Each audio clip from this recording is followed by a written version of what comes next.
Welcome back to Shipra vibes. আর আমি শিপ্রা।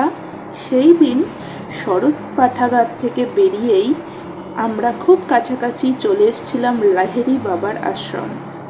লাহিড়ী বাবার আশ্রমে যাওয়ার আমাদের একেবারে প্ল্যান ছিল না, কিন্তু স্থানীয় কিছু মানুষের কাছে খবর পেয়ে আমরা সেখানে চলে যাই।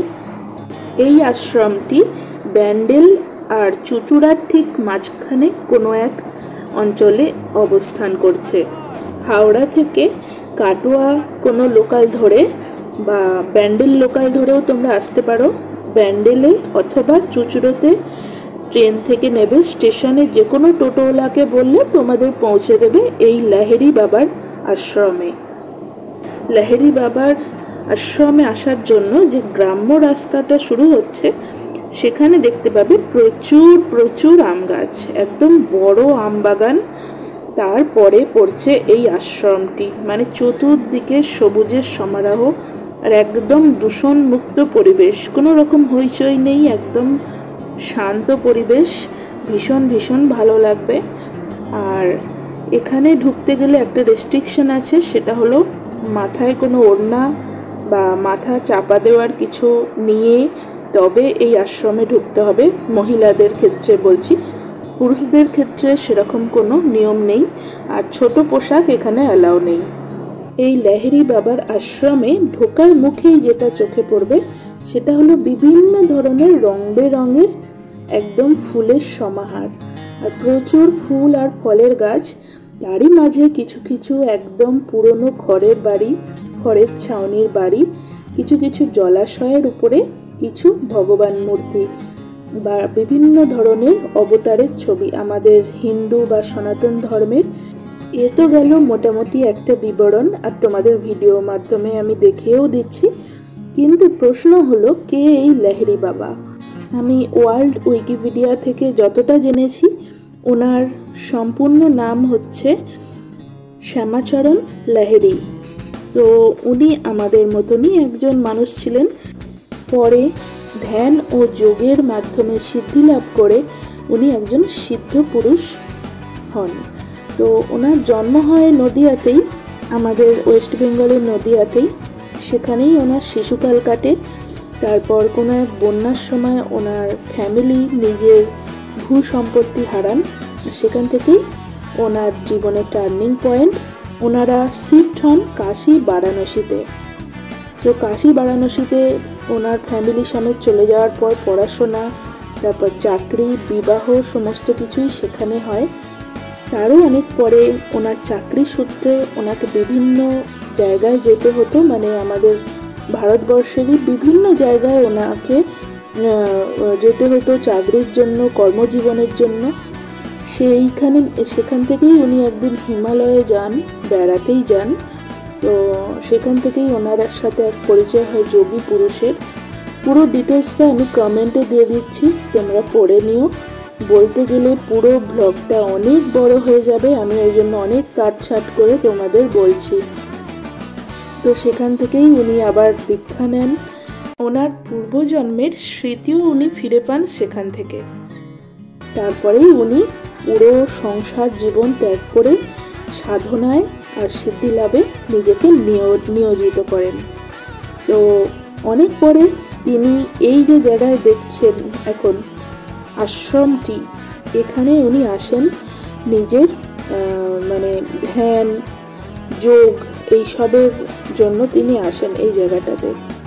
তো এখানেই তিনি সিদ্ধি লাভ করেছিলেন, শেষ জীবন পর্যন্ত ছিলেন, যার জন্য এখানে আশ্রমটি তৈরি হয়েছে।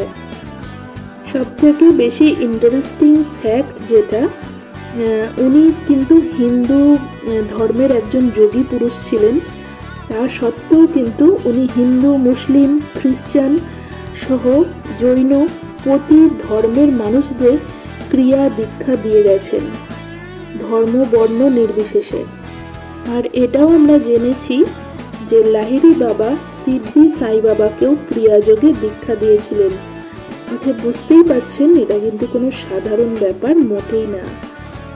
লাহিড়ী বাবা মাত্র 67 বছরে 67 ইয়ার্সে দেহত্যাগ করেন, মহাসমাধিতে প্রবেশ করেন।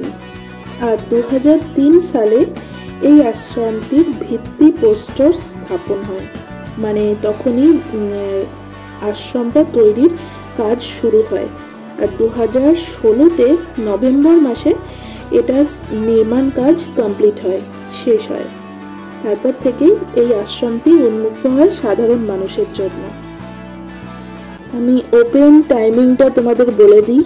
আশ্রমে ঢোকার মুহূর্তে, মানে যেটা মুখ্য জলের উপরে যে স্বর্ণ মন্দিরের আদলে এই আশ্রমটি স্থাপিত হয়েছে, এটা পুরোটাই জলের ওপরে।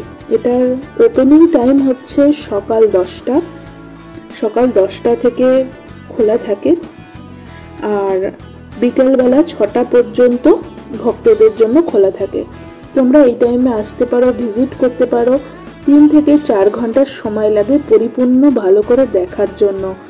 অনেকটা এরিয়া জুড়ে আছে তাই, আর অবশ্যই খুব সুন্দর লাগবে।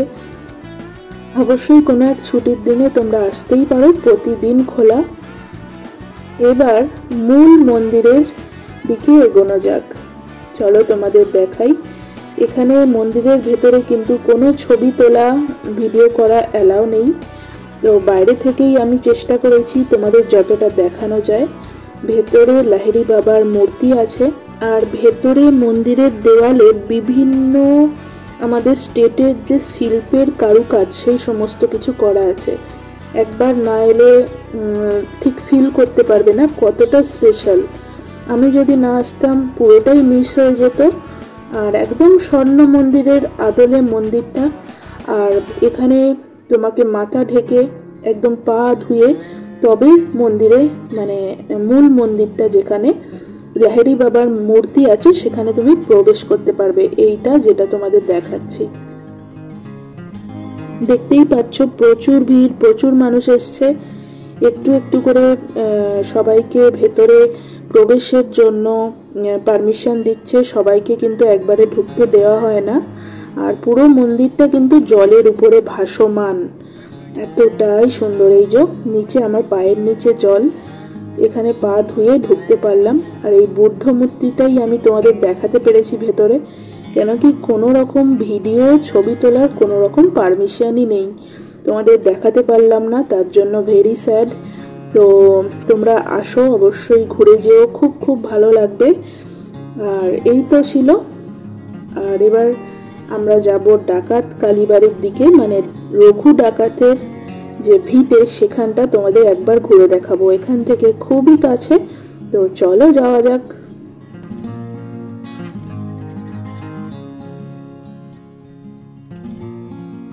আমরা যে টোটোতে এসেছিলাম সেখান থেকেই বললাম রঘু ডাকাতের কালীবাড়ি নিয়ে যেতে, যেটা কিনা ত্রিবেণীতে। তো ভীষণ ভীষণ মানে গা একদম শিউরে উঠছিল যখন আসছিলাম। দারুণ একটা ব্যাপার, এত পুরনো জায়গা, তারপর অনেক গল্প শুনেছি এখানে নরবলি টরবলি হতো, মানে ভীষণ এক্সাইটমেন্ট ছিল আসার সময়। আর ভীষণ ভীষণ মানে ফাঁকা ছিল, কাজ হচ্ছিল সেই সময়টা। পুরনো বিল্ডিং ভেঙে দিয়ে নতুন করে সমস্ত কিছু সাজানোর কাজ চলছিল। ওরই মধ্যে তোমাদের একটু ঘুরে দেখালাম, আর মূর্তিটাও দেখালাম। আমরা এসেছিলাম দুপুরের দিকে, সম্ভবত দুপুরের দিকে বন্ধই থাকতো, কিন্তু যেহেতু কাজ চলছে টুকিটাকি, তার জন্য দুপুরে খোলা। আর এই হচ্ছে সেই গাছ, একদম রঘু ডাকাতের সময়কার গাছ। এটা বট কি অসত্য যা হোক হবে, আমার মনে পড়ছে না কি গাছ, মনে হচ্ছে যতটা সম্ভব বট গাছ। তো সেই একদম 100-200 বছর পুরনো গাছ বলা যায়। আর চলো তোমাদের মা কালীর মূর্তিটা দেখিয়ে আনি, চোখের দিকে তাকাতে পারো কিনা দেখো। একটা সময় ছিল যখন এখানে নরবলি হতো, ভাবা যায়। দিনের বেলাতেও মানুষ হয়তো আসতে পারতেন না ঠিক করে। তো এই হচ্ছে মা কালীর মূর্তি। তো রঘু ডাকাত আর ওনার ভাই দুজনেই কিন্তু মা কালীকে অত্যন্ত ভালোবাসতেন। তো যেখানে ডাকাতি করার কথা থাকতো, পুজো করে মা কালীকে তবেই বেরোতেন ডাকাতি করতে। আর এই সেই মা কালীর মূর্তি, দেখতেই পাচ্ছ, মানে দারুণ একটা ফিলিংস হচ্ছিল যখন সামনে ছিলাম। আর ওনার হাতে যে খড়গটা দেখছো, এইটা দিয়েই একসময় নরবলি দেওয়া হতো এখানে। আজও সেই খড়গ কিন্তু অক্ষত, মা কালীর হাতেই সেই খড়গ ভবিষ্যতে তুলে দেওয়া হয়, আর সেই তখন থেকেই এইভাবেই রয়েছে।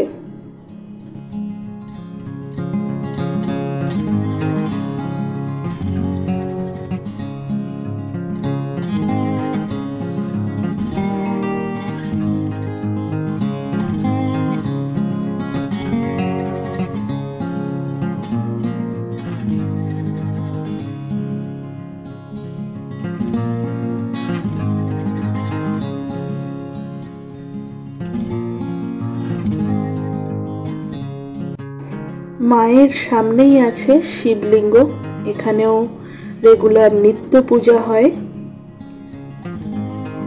আর একদম মায়ের সামনেই আছে বলির স্থান, যেখানে একটা সময় রেগুলার নরবলি হতো।